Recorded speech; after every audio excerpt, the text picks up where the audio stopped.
Welcome back, Lifelens TV family. Today we're diving into a chilling and twisted case that has shaken Nairobi to its core. It's the story of the Eastleigh triple murder suspect, Hashim Dagane. Some of you might be laughing, thinking, did he just say Muhumed? Yes, I did. His real name is Hashim Dagane Muhumed. Now, I know some of you had Muhammad in mind, but nope, it's Muhumed. So now that we've got that cleared up, let's continue.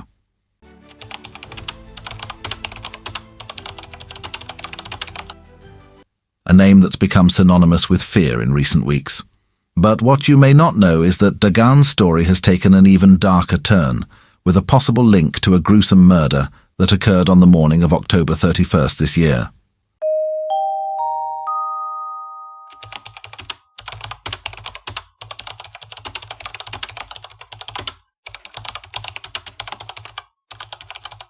Imagine this. In the early hours of that October morning, the Langata police station receives an urgent call. Someone has found something disturbing near the Langata cemetery. Human remains, and not just any remains. These are scattered, mutilated body parts, carelessly discarded as if they meant nothing. Officers from Langata rush to the scene, and soon the Directorate of Criminal Investigations, or DCI, arrives as well, their faces grim, knowing they're about to see something horrifying. As they examine the scattered pieces, it becomes clear to them this was no accident. Someone went to great lengths to dismember a human being. By the time detectives carefully photographed and documented each inch of that grim scene, one tragic detail stood out. The victim was a woman. And it wasn't just the presence of body parts that disturbed the investigators. Some bones appeared, freshly boiled. Flesh meticulously stripped away. It was as if someone had taken their time with a sinister method and cold, calculated intent. What kind of person does this, and why?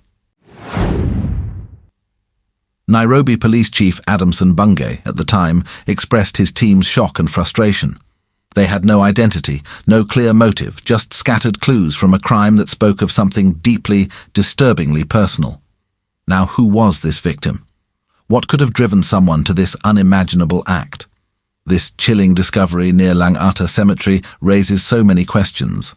And as we continue to unravel this story, there's one key location we'll be turning our attention to next. A place you wouldn't expect to be part of a murder investigation. A supermarket.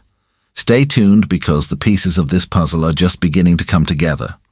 Trust me. You won't want to miss what comes next.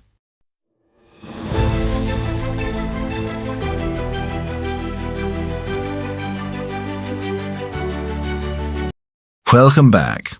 Now let's talk about the clue that could break this case wide open, a simple, unassuming supermarket receipt.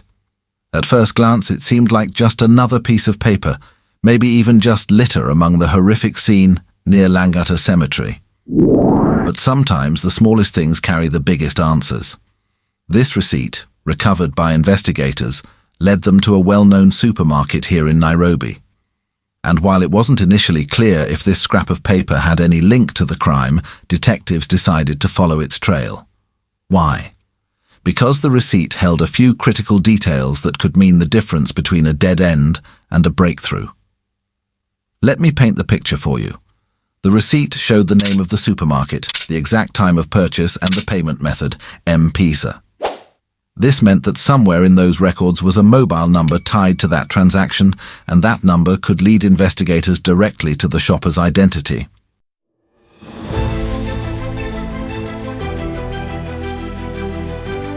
On November 4th, detectives from the Nairobi Crime Research and Intelligence Bureau walked into this supermarket, stepping up to the customer care desk with that little piece of paper in hand. They needed information fast, so the supermarket's personnel pulled up the transaction history. With the precise timestamp from the receipt, detectives then honed in on the CCTV footage from that moment. Imagine the intensity in that room, eyes glued to the screen as they hit play and watched the footage roll. And there she was, the shopper, a woman dressed in maroon and black, captured on camera, oblivious to the fact that this seemingly ordinary transaction would later become a key part of a homicide investigation. The detectives didn't stop there. With the mobile number from the M-Pesa payment, they traced the registration records. One name came up.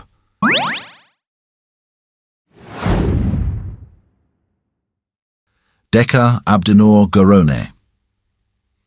So, who is Deka Abdinur Gorone?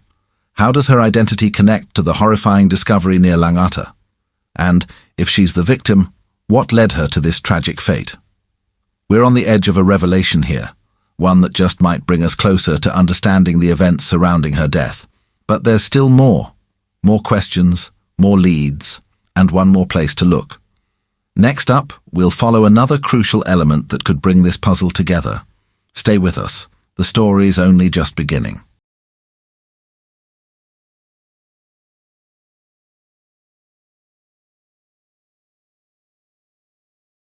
Welcome back, Lifelens TV family. As we reach the final haunting piece of this story, we uncover how the life of one woman, Deka Abdinur Gorone, led detectives down a dark path, connecting not just one, but two horrific cases. After identifying Deka on CCTV in the supermarket, investigators knew they needed to dig deeper. They returned to a missing persons report filed days earlier on October 24th at California Police Station. The report described Deka, the same woman now identified from the surveillance footage. Reaching out to her family, the detectives made the difficult call to ask, could this woman captured on the CCTV in Nairobi's CBD be Deka Abdinur Gorone? The family confirmed it. Their missing loved one was the woman in the maroon and black, captured in what would turn out to be one of her final moments on camera. But as investigators examined her phone records, they discovered an alarming connection. Deka had been in frequent communication with one Hashim Dagane Muhumed, the same man now under suspicion for the brutal murders of 3 other women in Eastleigh. Deka's tragic story now appeared linked to a much larger, far more sinister case. Detectives pressed on, following each lead with relentless determination. Days after Deka's remains were found near Langata Cemetery, investigators uncovered footage from an apartment complex in Lavington. This footage painted an even darker picture. On the morning of October 31st, Dagane was seen leaving the building with 2 bags. Bags that, investigators believe, contained the dismembered remains of Deka Abdinur Gorone. The DCI boss, Mohammed Amin, shared this horrifying discovery with the public, stating that forensic analysis would confirm Deka's identity. Yet even without the final DNA results, the mounting evidence painted a clear and tragic picture of Deka's final days. As if the horrors of Deka's case weren't enough, this same suspect, Hashim Dagane Muhumed, is implicated in the grisly murders of 3 other women: Amina Abdirashid, her aunt Waris Dahabo Daud, and her niece, young Nusaiba Abdi Mohammed. Each of their lives was brutally cut short, their bodies found scattered in various parts of Nairobi and Machakos, each a piece of this dark puzzle. In a final twist, DCI detectives discovered CCTV footage capturing Dagane inside a car believed to have been used to pick up the women. After their murders, that same car was abandoned near Wakulima Market. Investigators seized it, searching for any forensic evidence that might tie Dagane to these heinous crimes. As DCI boss Amin stated, they are leaving no stone unturned. Every piece of evidence, every receipt, every CCTV clip, every phone record, brings us closer to understanding the horrific actions of this suspect. And while justice may seem distant, the dedication of these detectives reminds us of the power of truth, even in the face of unimaginable tragedy. My brothers and sisters, cases like this remind us of the fragility of life and the horrors some face. May Deka and the others find peace, and may justice be served for each life lost. If this story touched you, if you feel the need to see justice served, please consider subscribing, liking and sharing this video to help spread awareness. Your support strengthens this channel and helps us tell these crucial stories. Inshallah, to God be the glory. Thank you for tuning in. Goodbye for now.